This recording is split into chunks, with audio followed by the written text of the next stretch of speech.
Alors bonjour, dans cette deuxième vidéo, nous allons essayer de trouver une solution au problème de relancer l'application à chaque fois que nous réalisons une modification. Alors, comme je vous l'ai montré dans la vidéo précédente, à chaque fois que je réalise une modification, j'ai besoin de relancer l'application pour constater le résultat des modifications qui ont été réalisées.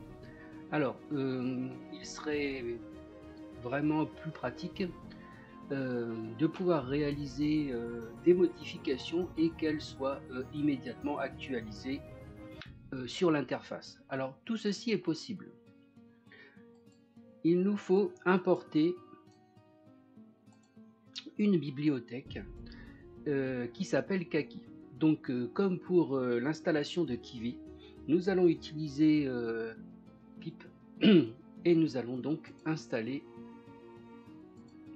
Kaki.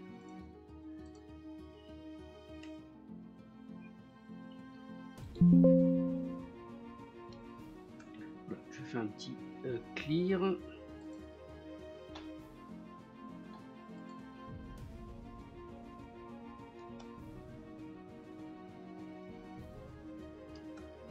Voilà, donc nous allons faire un pip install Kaki.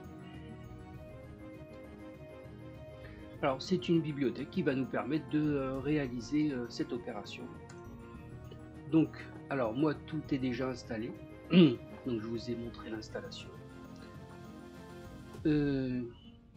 Comment allons-nous procéder? Alors tout simplement, nous allons faire quelques petites modifications. Alors vous voyez, j'ai repris le fichier de la vidéo précédente. J'ai fait quelques modifications, c'est-à-dire que j'ai allégé le code,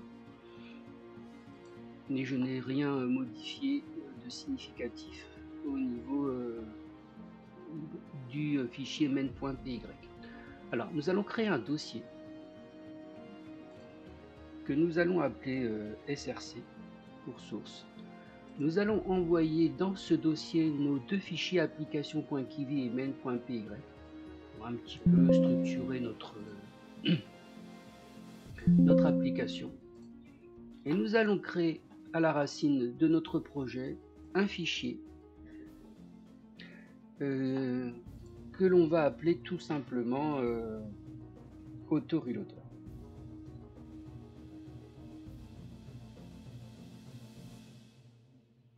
Alors bien sûr .py. Alors comment mettre en place cet auto preload? Donc c'est assez simple. Donc depuis la bibliothèque Kaki, nous allons importer la classe app. Donc si vous vous souvenez, hier nous avons aussi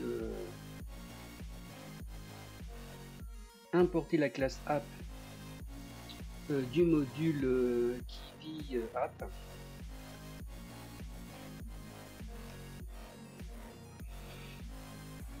Nous allons créer notre classe application qui va hériter de la classe app. Nous allons avoir aussi une méthode build, mais avec un nom un petit peu différent par rapport au module Kaki qui est tiré-bas app.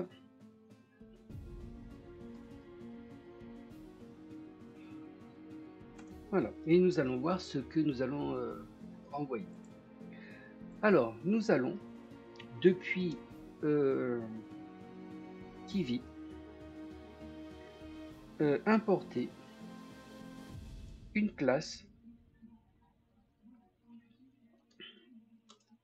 qui s'appelle Factory et qui va nous permettre de rendre accessible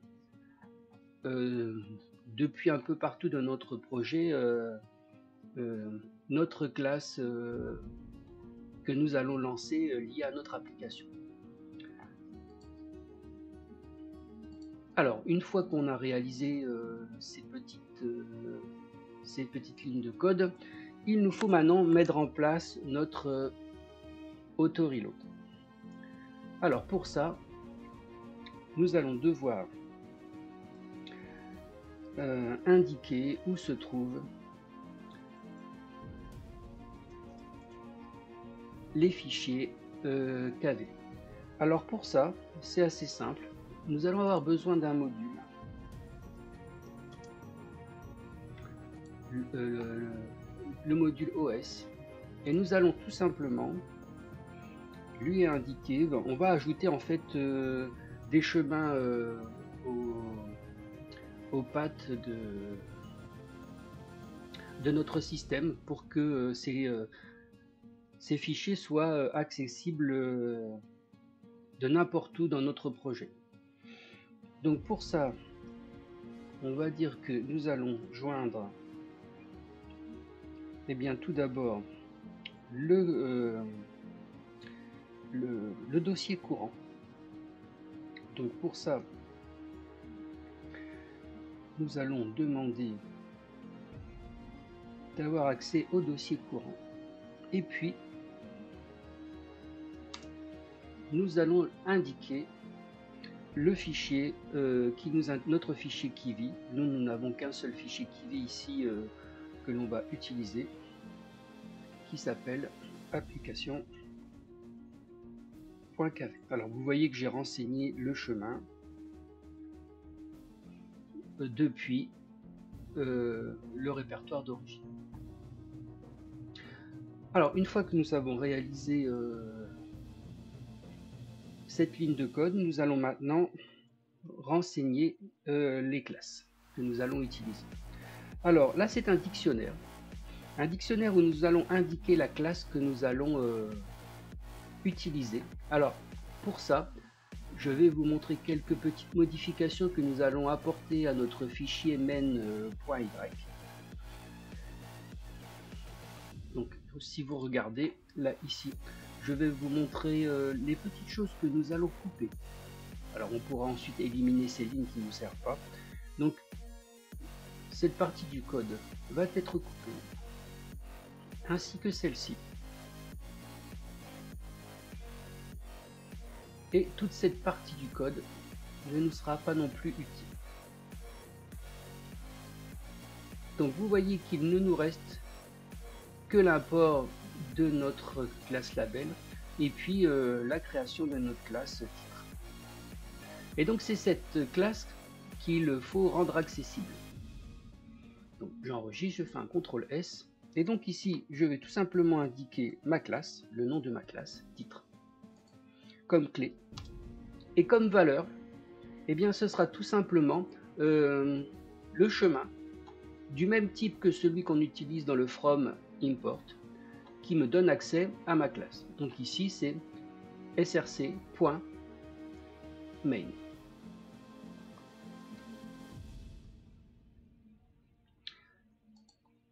Donc ensuite, une fois que j'ai mis en place mon fichier, le chemin vers mon fichier KV, vers ma classe titre, donc ma classe principale, il faut que j'enclenche l'auto-reloader.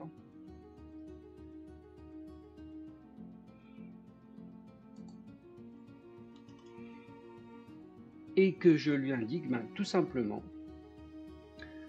d'aller de prendre le répertoire dans lequel je me trouve,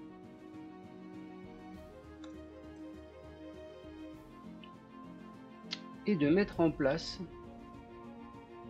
la récursivité, c'est-à-dire que à chaque fois on va essayer de tourner en boucle sur nos classes pour voir si les classes et les fichiers qu'on a déclarés juste au-dessus, autant les fichiers KV que les fichiers Python, pour vérifier s'il y a eu des modifications. Alors pour ça, c'est assez facile. On va placer un dictionnaire où on va dire que la clé récursive va avoir la valeur true.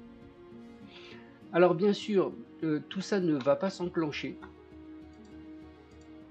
si nous n'avons pas mis la variable de classe là ici debug à 1. Et donc là je vais avoir accès depuis n'importe où dans mon projet à la classe titre, et donc je vais utiliser cette classe factory. Je vais tout simplement écrire factory.titre.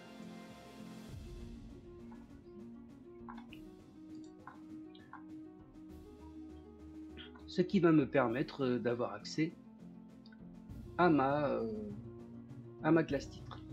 Alors bien sûr, je vais enregistrer, il faut que, comme je l'ai fait ici, donc c'est exactement la même chose, je vais récupérer ce code.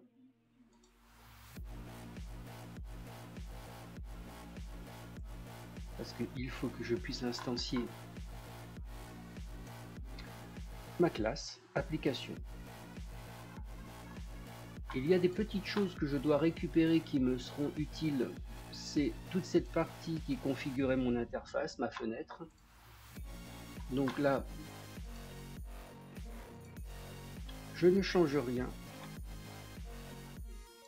pour l'instant.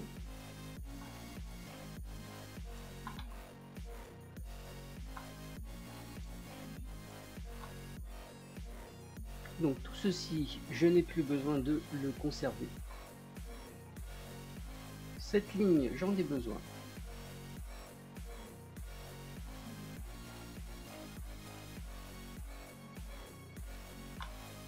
Puisque je vais tout simplement utiliser cette classe pour mettre en place ma couleur de fond de mon application. Et donc je vais reprendre justement ce réglage que je vais replacer dans ma fonction build. Ici, je vais éliminer tout ce que je ne conserve pas et vous allez voir que j'aurai bien sûr simplifié mon fichier main de façon assez conséquente. Donc voilà. Et donc maintenant, on vérifie qu'on n'a rien fait comme mauvaise manipulation. Donc là, on a bien notre fichier application.kivi, notre auto reloader donc, qui est ici. Je n'ai rien oublié. Il semble que non. J'ai bien indiqué les bons chemins. Donc normalement, si tout s'est bien passé, il suffit que je lance mon fichier. Donc mon fichier s'appelle auto reloader.py et vous voyez que je n'ai pas fait de bêtises, tout fonctionne très bien. Donc comme vous pouvez voir là, nous avons bien notre fenêtre qui est apparue, mais à la différence, c'est que maintenant, si je viens ici dans mon application .kv et que je réalise des modifications, et bien comme vous pouvez le voir, elle s'opère en direct. Donc, je vais quand même mettre une modification un peu plus significative que vous puissiez bien voir. Vous voyez, je peux même changer ici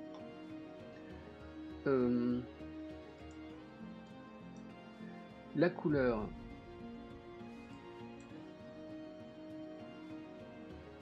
de mon titre, de ma fenêtre de widget titre, et vous voyez que je n'ai plus besoin de relancer mon application, qu'elle s'actualise à chaque modification que je réalise. Alors bien sûr, une fois que j'ai fait une modification, je fais un CTRL S pour valider enregistrer le fichier, le valider, et les modifications apparaissent à ce moment. Donc c'est tout ce que l'on va voir aujourd'hui. Comme ça, vous pourrez mettre en place l'auto-reload. Et nous allons avoir une conception d'application qui sera plus agréable. On n'aura plus à redémarrer à chaque fois notre fichier Python. Alors n'oubliez pas, pensez à pratiquer, pensez à réaliser à nouveau le code pour manipuler. À la prochaine vidéo.